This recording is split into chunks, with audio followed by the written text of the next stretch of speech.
Welcome, adventurers. So, you've rolled up a rogue and you're looking for some ways to spice things up a little bit. Now, I've got to be honest with you, rogue is probably the class in D&D that I have the least amount of experience with because it's just really not for me. But that does not mean that I don't have a couple of ideas on what you can do to make things just a little bit more entertaining when you're at the table. Because rogue is one of D&D's most iconic classes with their stealth, their cunning, and their ability to strike from the shadows. But we do got to be honest, sometimes playing a rogue can feel a bit predictable. Sneak attack, pick the lock, steal the thing, repeat. But what if I told you that there's a way to make your rogue go from that classic archetypal rogue to a character that really stands out at the table?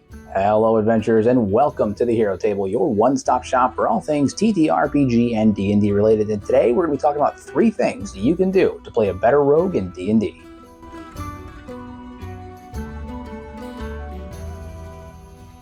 So first things first, and I feel like this one should be obvious because I talk about it in almost every video, but give your rogue a unique backstory and motivation. Sure, your rogue may be driven by greed and a thirst for adventure, but what if there are other unique underlying reasons that they're in the circumstances they are now? And what if their abilities are tied back to something far more quintessential to their backstory than just they want to steal stuff? So here are a few examples of backstories that you can use in your rogue's creation that make them stand out from that standard archetype. First up, the noble spy. Your rogue isn't just a normal spy, but they're actually a spy for a secret organization or a noble house. And their skills in stealth and deception are just tools that are used to sabotage enemies, remove obstacles in their way, and gather information that they can use to protect their homeland or their noble house. And maybe the undying loyalty that they have to their house or their superiors ends up creating conflict later on, in which they have to choose between the loyalty to the mission or the loyalty to the party who they've begun to develop a bond with. Next up, we have the redeemed criminal. What if you're just trying to leave the life of crime behind? Maybe you want to put all of that stuff back in the past because at one point you were far worse than you are now. But unfortunately, the call to action keeps coming and you keep getting dragged farther and farther down into the pit, unable to escape the life you once led. Because even though your rogue may have turned over a new leaf, old rivals, unpaid debts, or even old acquaintances that you used to run with could pop up at any point to drag you further and further back into the life you've been trying to escape from this entire time. Or the reluctant hero. Your rogue never wanted to be a hero in the first place. They were just stuck at the wrong place at the wrong time. And now they're unfortunately shackled to this group of do-gooders who are out to save the world and they want no part of it. And now they're constantly trying to balance their own self-serving interests with the needs of the party or the needs of the mission as a whole. This can create a really interesting dichotomy between the party and the rogue, in which the rogue is only doing things because they have to. And there usually needs to be a bit more coercion or discussion involved, which can greatly enhance the roleplay later on for the rest of the party as well. However, I would be a bit careful with this one because if you come off as too contrarian, you might end up falling into that guy territory, and you don't want that. But being a character who doesn't share the same moral compass as the rest of the party can create a really interesting scenario in terms of roleplay.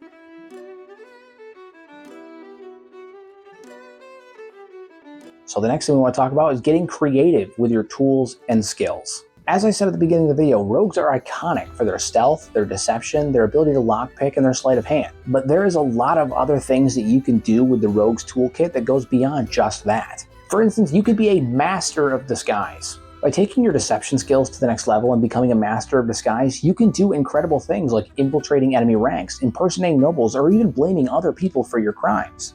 And this may be something that you want to work with your DM on to create scenarios in which your ability to disguise yourself could be a key component in success for your mission. Or you could become the gadgeteer, because rogues don't just rely on daggers and lockpicks, they can also be really skilled inventors. Now granted, doing this does kind of dip into the territory of what you might have just wanted to make an artificer, but it's still something worth considering. Because by using your tinkerer's tools or your alchemist set to create unique gadgets and inventions like smoke bombs, grappling hooks, or flares, you could really create a unique and dynamic way that your rogue goes about combat and even social interactions. And in the end, you could become the MacGyver of your own party, always coming up with incredibly creative and unique ways to deal with every problem that comes your party's way. Or you could be something as simple as the master social manipulator. Because with a rogue, it's not just about the physical skills. They could also be a master of social manipulation. Use your expertise in intimidation, deception, and insight to sow the seeds of discontent amongst the enemy ranks. Or broker back alley deals that benefit the party as a whole, or maybe benefit your rogue's self-serving interests. And by doing this, your rogue could be the ultimate con artist, always one step ahead of their enemies, and potentially one step ahead of their allies too. So to recap, so far we've gone through giving your rogue unique backstory and motivation, as well as talking about how to get creative with your tools and skills as a rogue. But before we move on to the last tip, I do want to take just a brief moment to talk about the sponsor of today's video, WorldSmith. So have you ever been DMing for your group and they're doing really well? Session's going good, roleplay's going good, and they're about to step into a really dark and dangerous swamp when suddenly your mind goes blank. No idea what monsters to throw at them, what loot to give them, or honestly, even a good description of what the terrain looks like. Honestly, we've all been there, and it's totally fine. Sometimes your prep work takes a backseat to things like work, family, or real-life social obligations. But what if I told you there was a tool out there that could save your encounter and make you look like a fantastic DM even in those moments? Introducing WorldSmith, the ultimate D&D generator that's about to become your brand new best friend. Alright, so let me show you how WorldSmith works. I'm running a campaign right now where my players are exploring a cursed swamp, and I need a random encounter to keep them on their toes. So let's fire up WorldSmith and see what we can do. So first I'm going to select the encounter generator. Then I'm going to choose the environment. Let's go with swamp. I can always adjust the difficulty level based on my party's level, and my group is level 5, so I'm going to set it to a medium difficulty. Now to click generate, and just like that, WorldSmith has generated a full encounter for me in seconds. And look at this, not only do I get the monsters, but WorldSmith also gives me tactical advice like how they might use the terrain to their advantage. And check this out, it even generates loot.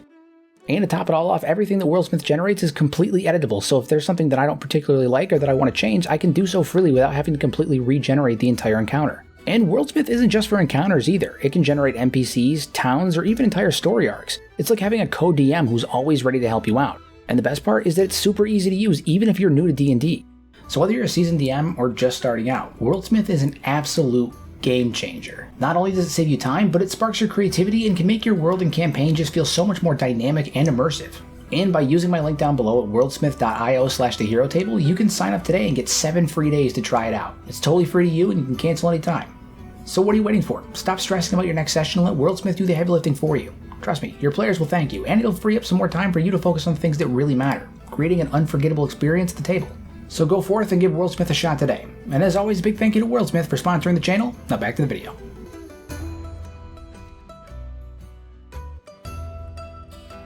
So the last tip that I have is add just a little bit of flavor to your combat style. Because as I've said before, rogues can sometimes feel a bit one note in combat. Sneak attack, hide, repeat. But with just a little bit of creativity, you can make your combat style just as unique as the personalities that we spent the first part of this video developing. So here's a couple of examples of things that you can do to really spice up the way that your rogue functions in combat. So first things first is the acrobat. Try turning your rogue into a nimble acrobat who uses the very environment to their advantage throughout the course of combat, doing things like flipping tables, swinging from chandeliers, or leaping off balconies to get the advantage in combat. And prior to any encounter, or even during the encounter, take the time to ask your DM about the things that you see in your nearby environment so you can create and craft unique ways to utilize your agility and your ability to move around the battlefield as cohesively as possible to lend into this acrobatic fighting style. And next up we have the Dirty Fighter. Your rogue does not fight fair, they fight to win. And so they're going to use things like improvised weapons, throwing sand in your enemy's eyes, or targeting specific weak points to get the edge in combat. By doing this, your rogue could be the kind of fighter that's just as ruthless as they are resourceful. And the last one I have is the Shadow Dancer. Embrace your rogue's connection to the shadow by incorporating not just stealth into your combat, but manipulation and misdirection. By using spells or magic items to have your rogue create illusions, teleport between shadows, or even disappear entirely mid-fight, your rogue can truly become a phantom on the battlefield. Suddenly you go from that one-note type of combat where it's hit, hide, repeat, to someone who truly strikes terror into the hearts of their enemies. And there you have it, just a few ways that you can spice up your rogue and make them a more memorable character at the table. So whether you're reimagining their motivations, getting creative with their skills, or adding a unique flair to their combat style, these are a few things that you can do to really bring your next rogue to life at the table. So what are you waiting for? Go forth and embrace your inner scoundrel. And as always, thank you for stopping by the Hero Table. May your rolls be critical, may your adventures be legendary, and I'll see you at the table.